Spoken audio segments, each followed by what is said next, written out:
right, everybody. Welcome to the FCA Locker Room, the show where we explore how faith and sports come together to transform lives on and off the field. I'm one of your hosts, Vincenzo Pepe, and today I'm here with co-host Justin Ham, and we are going to be talking about one of our favorite parts of the year. One of our busiest times of the year during the summer is our FCA camp season. So, to a lot of people, camps are simply a place to, specifically sport camps, are just a place to improve your game, maybe make new friends and have some fun during the summer. But FCA camps are much more than that.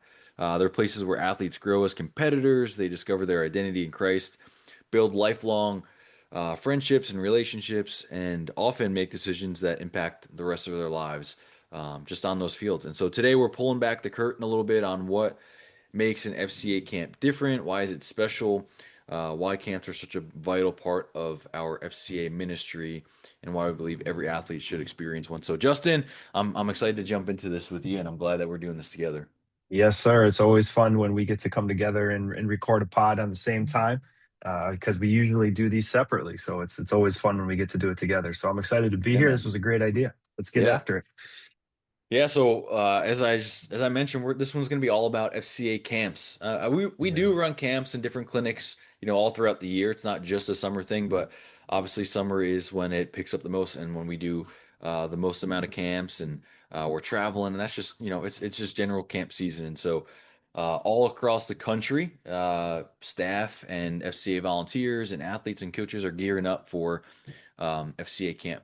And so it looks different in different parts of the country, even just in Mhm. different parts of the state, depending on what resources we have and what our needs are and things like that. And so that's what we're going to be talking about today. What makes an FCA camp different? What sets it apart from your typical, average sports camp that you might sign your kids up that the rec department in your town is holding or something like that. So we're going to get into all that, but Justin, I want to hear from you, especially being a coach. Yeah. When you hear when people hear sports camp, like, oh, this is a multi-sport camp, or hey, this is your baseball Right. camp, just typical, not necessarily an FCA one. What do you usually picture when someone says that? Yeah, no, that's a great question. And my first thought is, if I'm being completely honest, especially it depends on who it's coming from, right? So I'm a high school basketball coach for those listeners who might not know. So I get emails from coaches and opportunities for camps all the time. And the first thing I look at is, where's this actually coming from? Like, is it coming from like a coach? Is it coming from a college? Is it coming from, putting on a program? But the first thing I look at is who's actually hosting the camp. And then the second thing I do is, if this is from, like, as you mentioned, like a local parks and rec department putting it on, maybe I look at it as, okay, that's an opportunity for parents to send their kids, almost like a daycare type of a situation, which is great and that's important. And kids need activities in the summer to stay busy. But that's my first look, is who is this from? And then after who is it from, I try to kind of envision what the process would be. So if it's like a local camp or a free camp or something like that, I'm like, well, this is probably more of a daycare setting. So maybe that might be one where, kids can go and have fun, but maybe that's not necessarily a skill building, more like a daycare type of a setting. Versus if it's from a college, or if it's from a high school, or if it's from a coach that, I've heard about, it's like, okay, this is actually a skill building opportunity. So those are kind of the two ways that I typically look at a camp, is who is it from, and who's going to be actually running it. And then I look at, what do I imagine the benefits going to be Yeah. as a coach. That's when my Yeah. coach hat on. Yeah, no, I mean that's a good point because you just made it clear. I didn't even think about all of those things, but it is true. I mean, there's definitely just camps out there that are just like, hey, we're going to keep your kids busy, and Mhm. instead of going to like the YMCA camp, right, they're going to go to that Right. baseball camp for the week or whatever it is. Right. And I do think there are, there's definitely, it depends on what you want. There's not a right or wrong answer for which one you want to No. send your kids to. Like, if they just want to go and have some fun and just enjoy it, like then you probably are going to go to that more rec one. But if they're serious and they want to get after it, yeah, you probably will send them to that, one that's being held at the baseball facility or at that soccer Right. complex or whatever it is that, have their coaches and staff and people there. So that's a good point. Um, I know, like growing up, like I went to a bunch of different camps. I went to a few like sport specific camps. Sure. Um, I went to a lot more clinics. So I don't think I ever went. I think one time I went to like I was a baseball guy, so I think one time I went Sure. to like a week long baseball camp. But other than that, I was going more to like one day clinics and things like that as I got a little Hmm. bit older. Um, but this it kind of brings me to where we're at now is like what is an FCA camp? And so we're gonna dive in. We're gonna really explain all of it. But if I had to like just break it down into a few pieces, I would say like the skilled, and again, there's varying levels to this, right? Are we going to do a power camp, right, which is more Yeah. younger kids, elementary school age kids? Are we going to do middle school, high school? Is it going to be a leadership camp? So there's a lot of different variables, but in general, if it is a sport specific camp, which obviously they usually are, sometimes they're multi-sport, there is going to be skill development. There's going to be training on that Hmm. piece. I know for me, when we first started doing camps here in the Hudson Valley, I was like, okay, hey, no one knows what FCA is.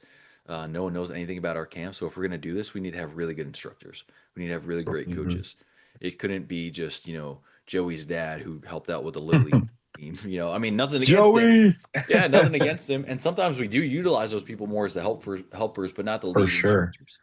Yeah. So a lot of times for our camps, we've been blessed. We've been able to get college coaches, college players, Hmm.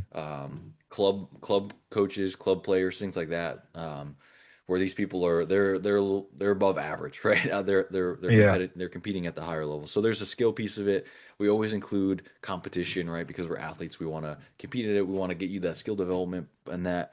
Of course, there's fun, but there's something different about our camps, right? And Mm. that's the faith component to it all. So you want to share a little bit about maybe Yeah. the faith piece of it? No, absolutely. So for those of you who are listening, so Vincenzo and I both serve in New York, but we serve in different parts of New York. So I serve in the Capital Region slash now Adirondack region, which is a little more rural. And one of the things that we really decided to do is we really wanted to highlight that I mean, one of the core values of FCA is excellence. So we wanted to really highlight that excellence piece. So when it came to running soccer camps, that's how it started here in our area was with soccer camps. My predecessor and now our state director, the role that Amber had before she was the state director, soccer was her sport. So we really tried to get into that. And I can remember the first soccer camp that I came and helped her with as a volunteer. She had the men's coach from the SUNY Cortland, which is a nationally ranked soccer powerhouse. He came and was part of that camp. So one of the things that we've really tried to do from the very beginning is bring that excellence, like Vincenzo was talking about. And don't let Vincenzo tell you he's more than just a baseball guy. Like he's a legitimate high level coach. So when we did our first baseball camp, he came and coached with us. And we've gotten Jordan. I know Jordan's helped both of us run camps in the past. Jordan's the coach at RPI. In the college ranks. But all of that to say is that's something that we really strive to do is that's the part that we get them to say, hey, this is a legitimate camp. The cost is typically a little bit lower too. So not only are you getting a higher level of coaching, you're also paying less for a higher quality of product. And then once you're there, and we're very clear with them, this is the Fellowship of Christian Athletes. Our model on a traditional like week-long camp is we take about 10 to 15 minutes to give them we call it like a pillar talk where we talk about truth that comes right from the Bible, ranging anything from, your identity in Christ, that you were created with a purpose, to, what is that? Did you know that God has a plan for you? And that I think is the thing that separates what an FCA camp does from everybody else is the fact that we do take intentional time out. We do have the opportunity to share the gospel. The kids are hearing from coaches who care about them, who aren't using foul language, who are building them up, who are trained in how to coach the correct way, even if the kids aren't elite level athletes. Plus, every single day, there's numerous times for them to be able to hear from staff that God loves them and they hear that because in our area, it's very new as well. And a lot of kids don't really know that. You actually sent me a thing the other day that Albany's the number one post Christian city in the country, and it's like that's where our population is. So just it's very introducing them to who Jesus is, and that's what our week long sports camp looked like. And then at the end of every week, every camper has the opportunity to take a Bible if they want one, and majority of the time they do. I would say 85 to 90% of the kids that come to camp take Bibles. And every once in a while, there's a couple kids that don't, or a couple kids that make it a big deal, but they've been given the opportunity. So I think those are the things that are just a little bit different. You get modeled throughout the week, you know, from excellent coaches. Then they're modeling, maybe even if the coaches necessarily aren't believers, that they're modeling what moral integrity looks like. And we try to have coaches that are believers run these camps. Most of the time they are. And then we also use that as an opportunity then to share our faith with them every single day with intentionality. And the coaches, the assistant coaches, the ones that are with them day in and day out, those are the kids those are the people that have the most opportunity to pour into these kids, and good things have happened. We've seen a number of kids come to huddles. We've seen a number of kids get saved and then growing in their faith, all because of baseball, soccer, basketball, wrestling. Yeah. what have you. Yeah. Yeah, ours we have not yet in the Hudson Valley. We've not yet run a multi-day camp. We've pretty much stuck with our 1-day clinic models. Mhm. Truthfully, just the resources and getting people together and instructors and things like that. We felt like, hey, we can run 1 day really excellent and then continue to follow up instead of trying to piece together here and there 4 or 5 day Right. camp or something like that. And so we do add that faith component in it as well. I mean, we're upfront with it. It's on our website. We let people know like, hey, there is something different about this. There is a faith component that's going to be shared. We Mm, found most people are always um, accepting of that, and as long sure. as we're open with it, even if they themselves are not a family of believers necessarily. And so, usually in the beginning, when we're explaining, hey, this is going to be the rundown of the camp, this is what to expect. These are our coaches. Introduce them. We pray with them, and we also tell them like, hey, things are going to be a little bit different here. You're going to hear some more stories. You're going to hear, we are going to have a time set apart where we are going to hear something from the Bible or whatever it might be. So that's Sure. usually how we start off, and then some point in the break, we break for lunch or a snack or something like that, and then we usually do. That's when we do our faith conversation, and it's looked different. Times I've had like another local ministry leader come in, or a pastor, youth pastor maybe, someone that's connected to our ministry and is partnered with us before usually, and they will come in and share maybe a 10-15 minute gospel presentation and encouragement, and then we do follow up with them after that too, and so.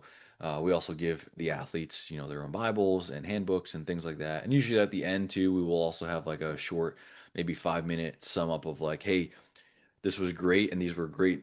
The skill side of things, the technique side of things were great that you can leave and take home and use tomorrow.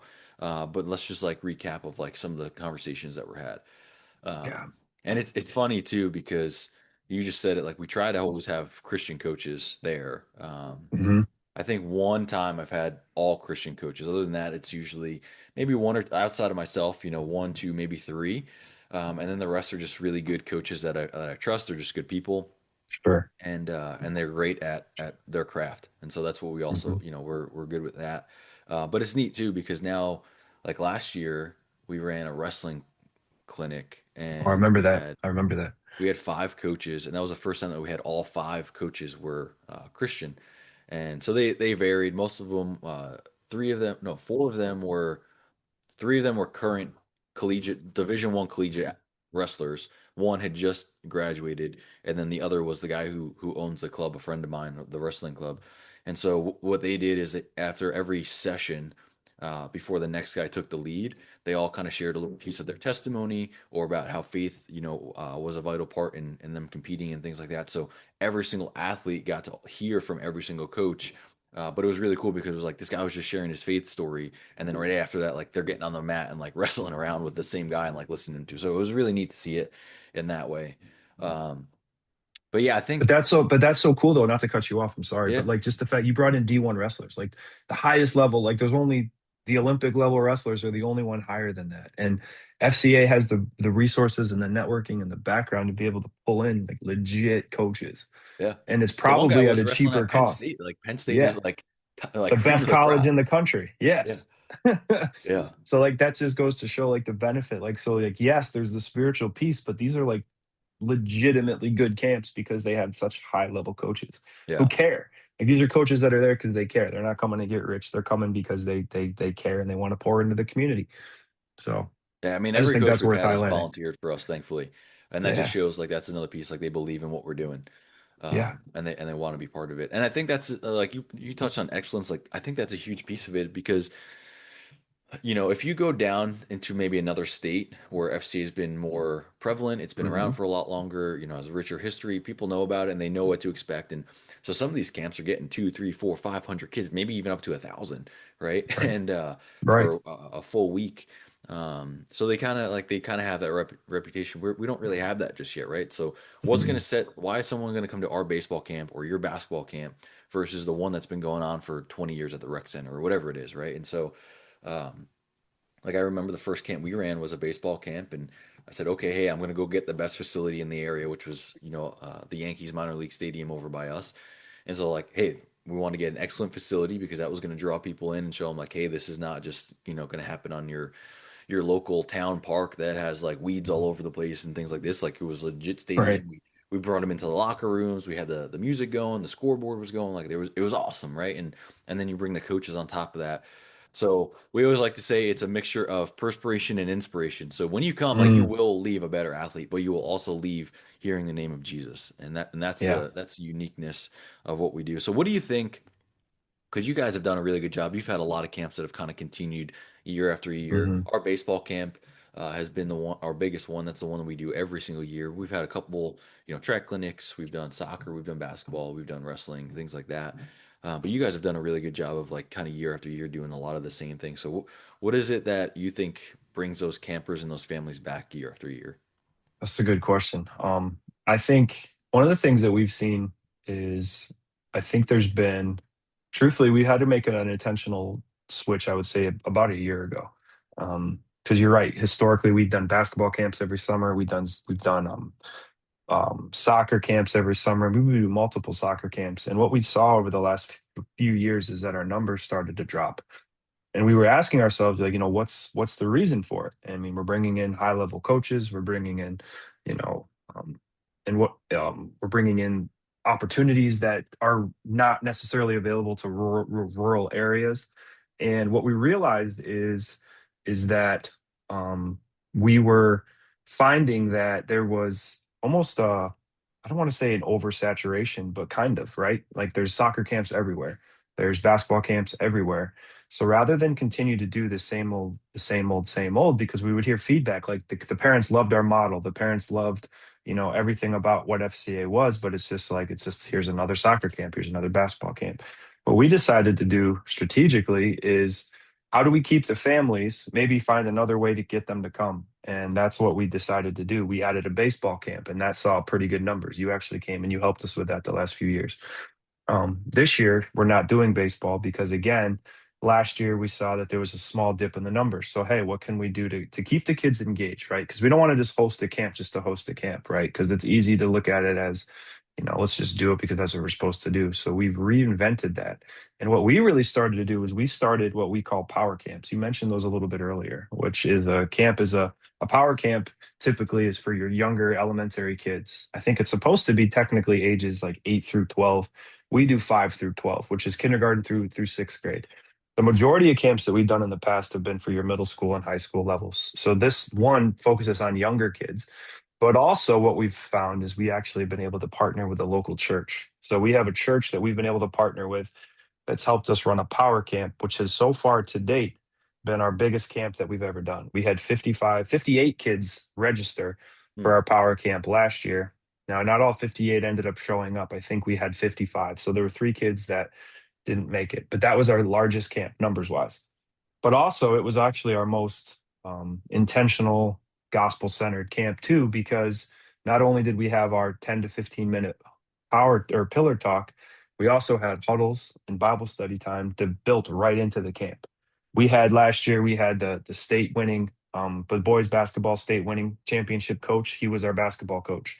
We had Artem and Julia run our soccer. If you don't know Artem and Julia, we've interviewed Artem on the podcast, but Artem was a professional level player in the Ukraine, so another legit coach. We had high school state runner-up wrestling coach run our wrestling, and then we had um, a former D1 golfer run our golf camp. So we had high-level coaches partnering with a church with a crystal clear gospel, and then out of that camp, I say all of that to say, we had 26 kids make decisions for Jesus at the end of that week. And I think what happens is the excellence model that we've been striving for continues, and that's what keeps kids coming back year after year. We had kids that have come to baseball camps because they knew what FCA does, and they trusted the process of how FCA runs camps.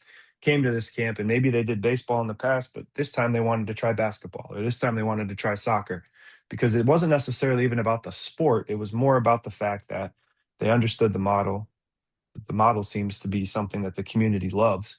Even the non-believers. We have a kid registered for a camp this summer. Faith is not even on their radar. That's actually one of the questions that the mom asked me. She's like, how Jesus is this? Basically, is the question. And I'm like, we talk about it, but we don't ram it down their throats. It's more of a model. We're high morals, high character, and we do talk about it. It comes from about 10 or 15 minutes. We talk about it, and she's like, that's cool. And then I'm like, at the end of the week, they have a chance to take a Bible. And he's like, well, he probably won't take a Bible. I'm like, that's okay. He can still come and he's still welcome. So I think we've done a really good job. And that goes back to, like I mentioned before, Amber's done a really good job at starting it. And then when I took her position as she moved up into the ranks, of running it with excellence so that they know what they're going to expect when there's an FCA camp, whether it's their sport, whether it's their secondary sport. So I think that's what's kind of kept the vision. And I know that that vision is based in biblical truth. So Yeah. that's a long answer, I think, to your question, but I think that's what seems to have been working and seems to work for us up here in the capital region. Yeah, without a doubt. I think one of the things we've gotten really good feedback on just like I've had parents literally call me or email me the week after and just like, hey, thank you. I just wanted to share this because it was important. We've I think probably the biggest thing is that their kids have felt like the coaches knew who they were, and Yeah. that they felt like they had like built a relationship with them.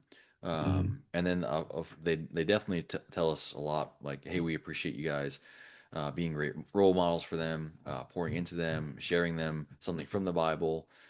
Hey, like I had one parent reach out and say, hey, we don't really read the Bible in our house, but our son brought it home from your baseball camp, and um, he said because it was the year that we had two of our um, former huddle leaders that were going to college. Like they helped out, and so they both kind of shared a little bit of a story about FCA and about their faith in their sport. And so he was like looking up to them, like this was an eighth or ninth grader maybe looking up to them, and Wow. he was like, oh wow, like I want to be more like them. And so he brought the Bible home and asked his parents if they could start reading it around the table. Like those are awesome things, right? That is Um, so cool. One of the things, though, I think is very important, and I stress this, and I think this is probably along the lines of all of our staff with our coaches that we have, but man, I stress to our coaches all the time. Um, Not all of them are going to speak into the faith piece of the camp by any means, Right. right? But I tell them like, hey, I want you guys to just be the best coach that you can be. Like everything else, we'll take care of it all. Like I want you to pour into the kids, like get to know them. And so, I mean, I've been to a million baseball camps in my life, and so often it's just like, when you're doing batting practice, like, hey, you get six swings and get out of there, six swings and get out of there, right? And it's just like trying to get reps, just try to get through every kid. And so I tell my coaches specifically, like, hey, when kids start coming in to the field, like, don't just have all the coaches sit off to the side just talking to each other. Like, we tell them, Yeah. like, hey, go introduce yourselves to them, because they're all the kids are going to know the coach's name by the end, right? Because Yep. there's only five or six of them, but we really want the coaches to know every single camper's name by the end of it also, which is a lot harder obviously, but you can only do that when you're speaking to them, when you're asking them questions, and like, hey, if you need to pause your drill for a minute to go really help this camper, like pause. We don't have to be on such Yes. a strict timeline with everything. So if they get a few less reps, but they're more quality reps, like that's a great thing. Um, and I think that's just something that you're not seeing in everyday camps and clinics. Like it's more of just like, unfortunately, it is babysitting. Sometimes it's just like get as many reps as you can, get them in and out, and less care about the individual and more care about like just the number piece of it. Yeah. Um, but No, I agree. let's hear from you, like your favorite camp story since you've been on staff, something that that you've Oh held on to man. for a while here now. So this is one where, if I'm being completely honest, it doesn't make me look very good. So last year I got married, like it was in March of 2025. And when we plan camp season, we plan it out well in advance. So the year before, the summer of 2024, I had a pretty busy summer schedule. I think we had 7 or 8 camps. Well, after getting married, I should have thought further ahead, and I scheduled a lot for last summer as well. So I scheduled the summer camps before we got married. And then after we got married and I realized what the summer was going to entail, I realized I probably should have thought and done this a little bit better. So needless to say, it was a busy summer. It was a great summer. God, showed up, and we had a very faithful um, we had very faithful coaches and volunteers that helped, but it was crazy. And towards the end of the summer, we were in the second week of our back-to-back soccer camps that I scheduled for us, and I realized that our regional camp of 360 was about to come up, and I had volunteered to serve at that camp.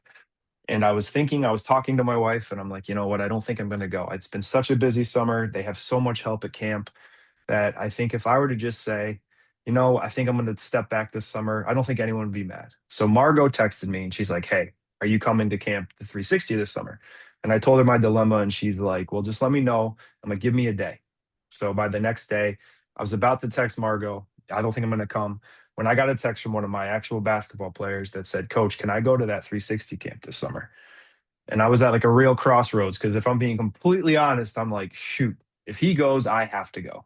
And I really didn't want to go. So I'm like, I guess, yeah, you can go. He's like, well, I don't want to go by myself. So I'm like, oh, but this might be our out. So maybe like, who's going to want to go with him? He's not going to find anybody that's going to want to go with him. So I'll be able to save face and say, hey, I was willing. It just didn't work out. So sure enough, though, he found two of his teammates to go. So now I have three basketball players that want to go to this camp. So now I'm locked into this camp. Devastated, if I'm being honest. Again, doesn't make me look very good. So I came home, told my wife we're all going to camp. We end up going to camp. Long story, a little bit shorter. All three of them ended up making decisions for Jesus at that camp. Hmm. That was a very emotional time for me. We were sitting in Gordon College in their hall, and I was up in the back. I was actually with Jesse, and I was kind of venting with him about how this has been such a busy summer and how I got to let some things go, and maybe coaching isn't going to keep happening. And so I was just in my feels, and all of a sudden, when Chuck Hackett was doing the message and he was giving the gospel, and people were started to respond. Jesse just kind of like didn't even say a word. He just kind of put my hand on my shoulder and he kind of just pointed. And all three of them were standing up. And I just lost it. And I'm crying and I'm like, this is what it's all about. And in spite of my I don't even want to call it selfishness, just it was kind of, but in spite of my ignorance, I should say, my Jonah-like moment, God used that as an opportunity to get three kids saved. They ended up coming back from the huddle or coming back from 360. They ended up starting a huddle in their high school, the school that I coach in, and it's been running ever since. So Yeah. that's probably my favorite camp story is because God still used my selfishness and pride for his glory. And to see that happen in the lives of the three kids that came to camp and then what they were able to do after that was truly remarkable. And now one of those kids is trying to play college basketball locally, but if it doesn't work out, he's going to be coaching with me next winter. So now Yeah, it's that's great. coming even fuller circle. So that's a long story. So I apologize for that, but that's probably my favorite story. Yeah, that's awesome. It And it just wasn't even a shows. camp we did. That was the camp Margot and Janine put on in Yeah. another part of the region. Yeah. It's so cool just seeing like how when you when you go to meet these athletes where they're at, right? Like we're at the field. You know what I mean? Like it's Mm. not in a church building that these things are Yeah, happening. yeah, It just tears down a lot of walls. It's easy to build relationships with them. It's helpful for them to see like that faith in sport can be combined and things like that. That's great. Um, I'll share a quick one too. It was actually yeah, our dude. very first camp that we ever did. So when I came on staff in November of 21, and one of the first things I thought about was like, okay, hey, like I want to run a camp like quickly, like Mm, right after the winter time, just to for me it was like, hey, like it's just like a welcoming, like this is us breaking out into the community, and I'd spent a couple of months of just like raising awareness of FCA, but now it was time to actually do something. So I started. I was like, all right, hey, we're gonna do a baseball camp because that just made the most sense for me because I had that most connections, the network in that. So I already said we did it at a minor league stadium, which was great, and I decided to do it before baseball tryouts for high school or in here. So we did it the weekend of March 7th, which if oh, you've ever been in New York in March, you don't know what weather you're going to get. It's either going to be 95 degrees out or it's going to be 3 inches or 3 feet of snow on the ground. So I tried to get it on Saturday originally. That was the date. It was supposed to be March 6th, but the stadium had a bunch of college games going on, so they couldn't. They're like, the only date we have is March 7th. Otherwise, you're gonna have to wait till after the baseball season stops. And I'm like, God, I really didn't want to do that. So we did it on Sunday, which I didn't love doing, but we did it in the afternoon. It was like 3 o'clock. We did it sure. from like 3 to 5:30. So I'm like, all right, hey, like we're gonna do it. And that morning, woke up, and it was just like, or actually, no, the day before, it had snowed. It had literally snowed on the field. And thankfully it was turf. And it was actually my old college that was playing there. So I texted the coach. I'm like, hey, like, is the field in bad condition? Like, are you guys playing there today? Blah, blah, blah. He's like, yeah. He's like, we're playing. He's like, we got delayed 2 hours. So he's like, our teams are literally here shoveling off the snow. So I'm like, oh, Oh all my right. Well, gosh. thanks. Hey, that helps me tomorrow. So I wake up on Sunday and like I remember going to church and it was just a gloomy day, man. Like it was raining, it was gray, it was just I was like, oh, like this is not gonna go well. This is not what I want. Again, I knew it was on turf, so even if it rained a little bit, we'd be okay. But so anyway, it starts warming up a little bit during the day. 3 o'clock comes, man. Like the camp is getting started. It's a beautiful day. Like there's not a cloud in the sky, blue sky, sun's coming down. I think they played like country music through the stereo. Like I think we had like 25 kids or something like that, and it was awesome, right? Because like this was legitimately the first time in months. 25 is a good number for your first one. Yeah, and this was the first time in months that these kids had gotten on to a field, right? Like this is the last time, this is the first time they're going to be on a field before their Yeah. tryouts, and because it's a miserable winter and things like that. So it was Hmm. awesome for those kids to get out there, and we had a great day. We had a pastor come in, deliver a great message. We had some great conversations with students, and then I remember packing everything up, right? I'm getting everything in my car, and I close the trunk of my car. And as soon as I pull out of the parking lot, like the sky just got dark again and it just started pouring. I'm like, oh, Isn't that and wild? I literally stopped and I literally put the car in park and I just prayed and I just thanked God. And it was that moment, Yeah, like he just showed me, like, hey, I stressed on so many things to make that the perfect thing. But he was just like, hey, like I got you.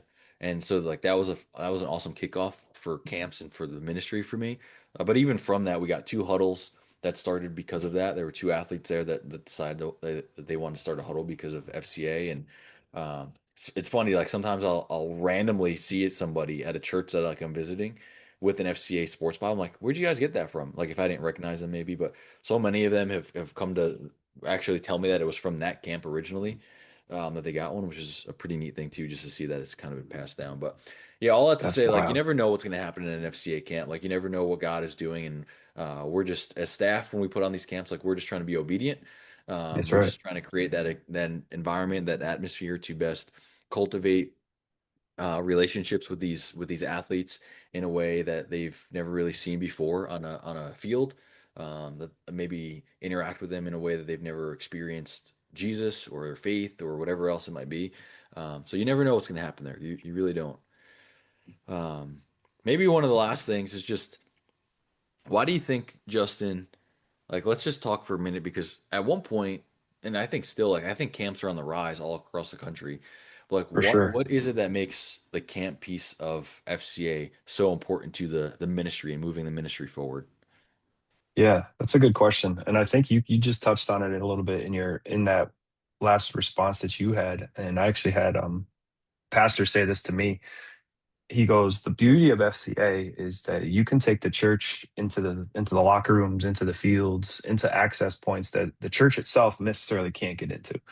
And I think that is the best maybe answer to the question that you just asked is we're able to take the gospel into places through the avenue of sports and influence, the next generation, whether they're at power camp, whether they're, middle school, high school. I have yet to do a college camp, but I'm sure that they do happen. So wherever you are along in your athletic journey, like the beauty of a sport camp is that it allows you in and it gives you instant credibility with them, especially if it's a sport that, you know, you have excellence at. So for example, if I were to host a golf camp, I wouldn't have any credibility because I don't know anything about golf. But through the network we have with FCA, we can find golf experts. The same is true with pick your sport. If you can, and it gives instant credibility at that same time. So the ministry plan, you have Christian coaches who are elite at their sport come in, live out their faith. We have an intentional time of sharing the gospel. The kids are around a coach that isn't yelling and cursing and swearing at them, is actually there to care about them, builds them up, pours into them, lets them know they're more than just an athlete, that's just a very small part of who it is. We have one coach that regularly comes and when he speaks, he says, your sport, that's not who you are, that's something that you do. Who you are is you were made in the image of God who loves you. And it's like kids don't hear that. So you're hearing that from coaches with credibility who are experts at what they do over time intentionally. And I think that is what's different about an FCA camp. I went to a basketball camp once when I was in high school. I went one day and it was a big camp. It was at a double A school at the time. And I was a pretty good high school basketball player, but because I didn't come from a certain school, because I came from a school that was a little bit smaller, like they treated me right off the bat like I didn't matter. Like I wasn't a 5-star recruit, I wasn't an elite D1 prospect, so it's like I didn't matter. That's not what FCA does. Every athlete matters, whether you're the worst, whether you're the best. And I think that's what's excellent about what FCA does because it's not about the sport so much. That's secondary. Yeah, we want to help them get better at their sport, but we want them to know who Jesus is. That's primary. And I think that's what's different about an FCA camp. Yeah, absolutely. Um, so just I'll go after you, but just tell our listeners kind of briefly what camps you guys have going on up by you this year. Yeah, so this year is the year again of a little bit of a transition for us. So we're doing 1 week long soccer camp, and that's going to be July 20th through the 24th. It's going to be at Mine Kill State Park, which is a local park that we're going to be using. We've utilized them in the past, but this year what we're doing differently is we're doing a full day. So from 9 to 4, July 20th through the 24th. Monday through Friday, which is also a longer day for us. But then we're doing 2 power camps. We're partnering with 2 different churches this summer. We're doing the same one we did last year. That's going to be July 13th through the 16th. That's at Princetown Princetown Church, just outside of the capital region, just outside of Albany. And we're going to be doing basketball, soccer, baseball, wrestling, and an art uh, variation this summer. And then we're doing a second power camp at the end of July in Wilton, which is up near Saratoga, and that those are going to be focusing on volleyball, baseball, and soccer. And then we're doing a 1 day clinic model, Vincenzo's model, up in Ticonderoga this August at a country club up there. So we got four different camps, 3 week long camps and a 1 day camp. So that's what we got going on. Nice. Yeah, we toned down this year a little bit actually, but for good reason. So we have really one main like FCA camp that we're doing this year, which is our baseball camp, and actually this year we included softball in it this year too, because we Love have some that. great softball coaches that are helping out, and so it's going to be July 30th at Mount St. Mary College in Newburgh. It's going to be That's from awesome. 10 o'clock in the morning to 2:30 in the afternoon, ages 12 to 18. And it's a really neat setup because the baseball and softball field are kind of back to back. They're right Hmm. there, so we'll be able to get a good experience with those kids and probably break into some. They'll be separate training, and then I'm sure we'll combine at some point for some things, which would be really fun. So I'm excited that we're continuing the baseball one. It's at a college field, at a college this year, which is really neat. We have some really great. We actually have like 4 or 5 college coaches and players already for the baseball side, probably 3 or so for the softball side that are instructors. So that's gonna be a really fun one. And then outside of that, we are doing some other camps and event type things, but really we've partnered with a lot of churches in the last year or so. And so they've kind of asked us to come in and aid in some of the things that they're Mm, doing or amplify. Like if they have a camp going on or they had some a community outreach going on, they've connected with us and said, "Hey, like, would you guys be willing to do, the sport component of it all and bring the gospel into that piece of it?" So a little bit different this year, where we don't normally in the summer we run like 3 or 4 camps.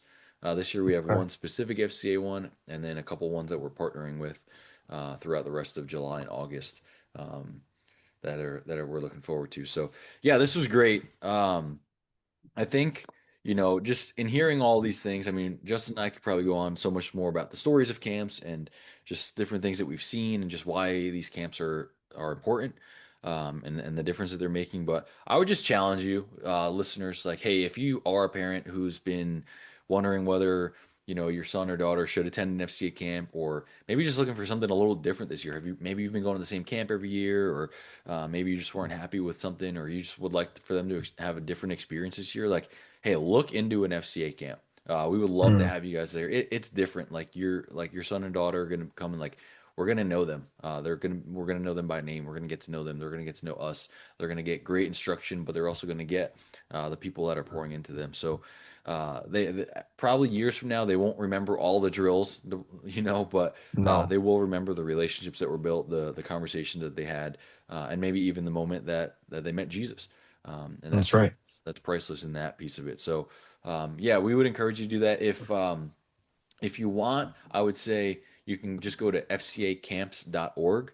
And even if you're not in the New York area, you can go on there and you can search by area, you can search by type of camp, you can search, and that gives you all the the camps across the country. You get to see some pretty crazy ones. There's a motocross camp going on right now, actually, this Hmm. week, which is pretty That's nuts, right. right? Like things like that are going on. So there's a lot of opportunity. So FCAcamps.org. We'll probably put that link in the description also for you guys to check out. Otherwise, if you go to New York FCA, you can check out the ones that we have locally around the state. But yeah, Justin, anything else you want to share before we wrap up here? No, I just think it's a great idea to focus on that as we got camp season coming up. And I think the beauty to what FCA camps are is it's just an avenue and it's an inroad to share Jesus, which if that's something that matters to you, then this is the opportunity I think for you. Absolutely.